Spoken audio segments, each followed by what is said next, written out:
The shoe assembly attaches to the front of your recip saw and provides a support to rest the saw on as you cut. It helps to control the saw during the cut. The most common issue with the shoe is simply losing it. If the saw has been used extremely hard, the pivot hinge between the mounting bar and the shoe can break, causing the shoe to fall off. Replacing the shoe is a simple repair that you can do yourself, and I'm going to show you how. Hi, I'm Mark Socha.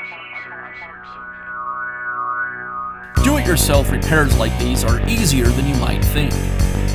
From lawn machines to cordless drills, kitchen mixers, Outdoor grills. our how-to videos walk you through each repair from start to finish. So doing it yourself means never having to do it alone. Let's get started. Replacing the shoe on your recip saw is a very simple repair. I unlock the shoe with the button and pull the shoe away from the saw. Now I can install the new shoe. I align it with the housing and push it into place. And then I just lock it back with the button. And that's how simple it is to replace the shoe on your recip saw. Be sure to check back often for new videos and expert advice. If you found this video helpful, give us a thumbs up And leave a comment.